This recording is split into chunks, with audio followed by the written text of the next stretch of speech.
My name is Karamalis, and I'm the Channel Account Manager at Novasoc. And I've asked Matt Lee, the Senior Director of Security and Compliance at Pax8, to speak with me for a few minutes today. Matt, I know you're all over LinkedIn. You're always giving some great advice to MSPs, and I know you're considered a trusted advisor when it comes to all things security. So I just wanted to pick your brain today and ask you a few questions.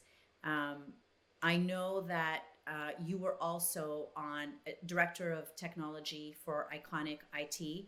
So you were on the other side, and you know firsthand the challenges that managed service providers face in keeping their clients secure. So I wanted to ask you today about SOC as a service.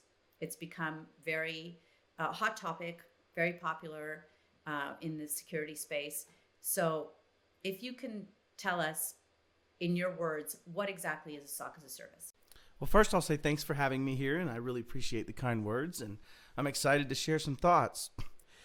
In order to understand what is SOC as a service, you kind of have to understand this kind of renaissance of delivering security to our partners in a ever-changing world, right? Our clients as MSPs are under constant threat. They're under constant changing threat from ransomware, from business email compromise, from many, many other extortion attempts.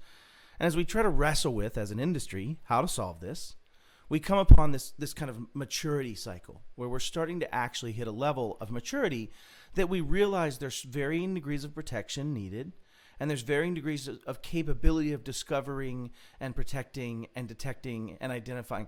And so as we learn what does it take to deliver security, we start to say, okay, I need to have an EDR. I need to follow a framework like CIS. I need to be able to do these escalating things. And as you watch that maturity happen, you've seen it in the MSP community. They went from having an AV product to having EDRs and MDRs in some case, and they have all those kind of respond and protect kind of capabilities, right? If you follow a framework, it's laid out in identify, protect, detect, respond, and recover. And so if you look at those pieces, you realize that there's a difference in maturity. And so when you ask what is SOC as a service, simply put, SOC as a service takes those tools that you're already using, the EDRs, collection of other telemetry, and they do that next step.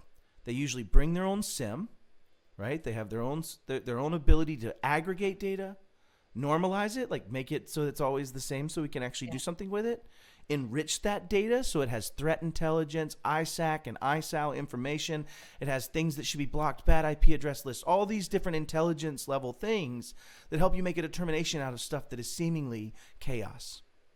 Yeah. And as you start thinking about that, as an MSP needs to deliver that level, and that's not for every client. I'm not saying that has to be for every client. There's some that need it, the larger the risk. Yeah. Yeah, and that's what I wanted to point out. So as an MSP, I'm out there offering to my small business or medium-sized businesses, we're doing the AV, we're doing the firewall, we're doing the EDR. Do we need a SOC as a service? Yeah, so back to what I was starting with is that when customers have a larger amount of value or asset, right? And I tell this same story all the time. Sia pays me to protect her 1979 Cadillac. It is beautiful. And it sits outside, and I get $150 and I'm going to protect it.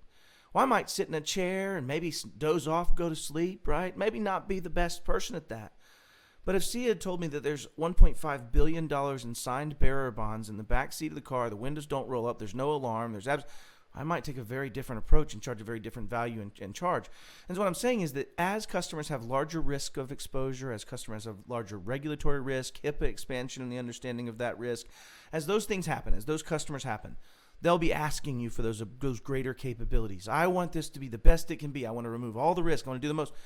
Well, now you have a fork to follow as an MSP. You can either try to hire the Matt Lees and hire the Matt Toppers and the people that I know and respect that can be tactical operation people and run a SOC and take that data and enrich it and try to find all the feeds and do all those things. Or you can hire a SOC as a service. And you can do that in a way that you make margin on that. You share the responsibility and the risk.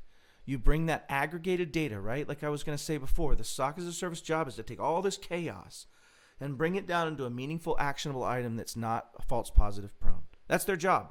Yeah. Hey, Sia, you need to fix this problem on this machine, and here's how you should go about it. But also a SOC as a service is the human capital. It's the intelligence capital.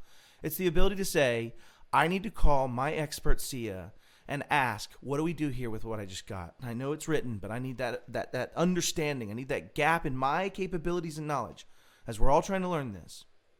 And so as you think about that, SOC as a service is really intelligence and operational scale as a service for delivering security, right? And I would say as an MSP, you should be consuming a SOC as a service for you because you have so much more to risk, just like customers that have more risk should be. And so when I look at an MSP, your risk is that I, as a threat actor, destroy your entire business by putting all of your customers through you. The biggest risk you ever carry as an MSP. So at the very least, MSPs should have that in their cadence and understanding of having a third-party resource that they can hire. You're not going to have the breadth, even in the largest MSPs, to do that. So it becomes an extension of their own team. So they have that partnership. Yeah, a partnership, a real partnership. So there are many providers out there, or quite a few SOC as a service providers out there. What's important? What should an MSP be looking for when they're choosing a SOC as a service provider? Yeah, so what's important? I mean, I think some of the things we just covered, right? In the understanding that you should have experts, you should have the ability to call and ask questions. They should actually have a SIM. It can't just be somebody, and I'll help understand, kind of explain that. Some of the providers out there try to look for threats in line with their collector based on what they know. What I mean is like, oh, I have a rule for this. I have an understanding for this. I'm looking for this. Other providers understand that you're not ever going to know it all up front. You're not ever going to know all those things. Just like all of the enterprises, they have a SIM. They have an aggregator of those logs. They have an aggregator of those event details from all the tools you use. They're able to make them make sense, right? So they can be actually inspected and make decisions upon them. And once they do that, once they provide that data, then they can apply rules to other people that say, hey, I got destroyed by this one guy at this IP address using this tactic. Now I can go look for that afterwards, and I can find and deal with it. That's your detect part, right? That's your detect and respond part.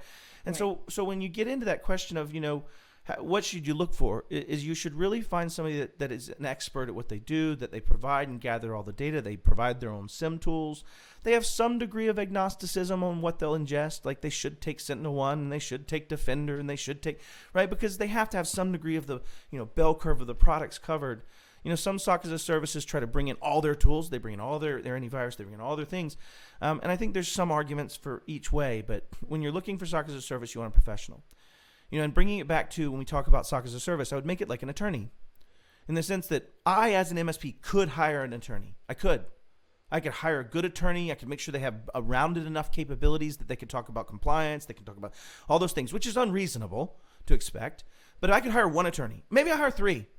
Okay, maybe I want to spend $400,000, $500,000, $900,000 a year on it, which is like crazy. But in the same breath, that's what an attorney brings, is that expertise that I have this, I understand this, I'm going to help you understand what you're looking at. And when I talk about it, think about it this way. You get an alert from your SentinelOne or your EDR, and it says that it took care of it. The question you start asking yourself is, did it? Yeah. Right? And the answer may absolutely be no. And when you start looking at layered defense, the reason that your IG2 and IG3 controls from CIS, those escalated controls say have a SIM. Have your logs aggregated in one place and time normalized and apply threat feeds. Like you get into this exact stuff. And so SOC as a service is that top of the tip. It's that higher need, higher security, higher due diligence, higher due care, and it's contracted out. Instead of hiring an internal attorney, you have a firm. And that firm may have one person that's really good at compliance law, one person that's really good at acquisition law, one person that's really good at breach notification law, and you consume what you need out of that and always know that you have somebody to go and turn to. Well, much like that, if you're getting a good SOC as a service, they should have those capabilities. They should have the ability to look at the threat. They should be looking at the normal stuff. They should be inspecting the SentinelOne alert that says it was closed, and they also now see a timestamp for something reaching out to this new IP. And they also, those are things that EDRs miss. Yeah. Like I can actually exfil data. Yeah. So you need the people, right? You need the people behind it, definitely. So, and what do you like about Novasoc? I have to ask. What is it about Novasoc you like? Pax8, we chose to work with Novasoc, and so I'd love to hear what you like about it specifically. Well, I feel like you're setting me up in the sense that I most of the did. stuff I just talked about is the stuff I like about it, right? So What's Novasoc has what's the great threat setup? feeds. Yeah. Well, Novasoc has great threat intelligence. Novasoc actually has the people. They have a SOC actually in one of the places I frequent quite a bit. And they really do provide that expertise as a service. In fact, a lot of the things that people look at is that they want their SOC to do all the work. They want them to close all the tickets. They want them to. No, there's great MDRs for that. There's great EDRs for that. There's great things that you can add the defensibility layer, right?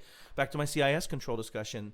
As an MSP, you now have a process that when I receive a ticket from Novasoc, I know that it's actionable. I need to move forward. It's not on me to research, right? I'm going to go forward. So I think that's part of it, is that it's just extremely distilled information and actionable, but they maintain an arm's length and don't take the action. They're your experts, right? My Yeah. attorney doesn't necessarily do all the work in my office, but he guides me on where I go from there. It's the So SOC doing the yeah, heavy lifting, and then it's almost like a co-managed relationship where the MSP then can remediate and work with yeah. the end customer. And specifically, technically speaking, because there's some technical people that'll just go, "Oh, yeah, that sounds fair, Matt. What do you mean?" So technically speaking, think of it like this way: Novasoc was born out of Nova Coast. Nova Coast has been doing IAM work for enterprises and governments for a very, very long time. But as they brought this down to the SMB and MSP, they approached it in an interesting way. So specifically speaking, Microsoft, instead of bolting in with an admin permission inside of Microsoft tenancies to do what they do, they don't need to take action. They're not intending to take action. They have EDRs and MDRs that'll do that extensibility in an out-of-band method. So instead, they have you pipe that data out into a namespace, and they have access through a SaaS token. They have no command and control of your internal Azure Active Directory. Why? Because enterprise would have never tolerated that. People with a Exactly. sophisticated level of security who said, no, if you don't need it, I'm not giving it to you. I have a team that's going to Yeah. do the action. You need to tell me about it. And so I think the point is that sometimes as we mature, we don't understand that those are the positive values. In my opinion, I feel like that arm's length abstraction, and then as that becomes extensible through automation of other tools like SentinelOne or other great EDR, MDR products, it allows for them to be the expert, maintain that separation of duties, and you really clearly define where your work begins as a co-managed product and where their work ends. So I know that took a lot of words, but I get paid by the letter. So No, well, that was perfect. That was awesome. I thank you so much. It was really to, help MSPs better understand why their customers should consider a SOC as a service, and why MSPs should consider it for their own environment. yeah, We really do become an extension of their team. Like you said, Novasoc, our parent company is Nova Coast, and we've been doing cybersecurity for 25 years. So there's a lot of experience and a lot of great people behind the tools. So thank you, Matt. That was great. absolutely. Thanks for having me. Thank you.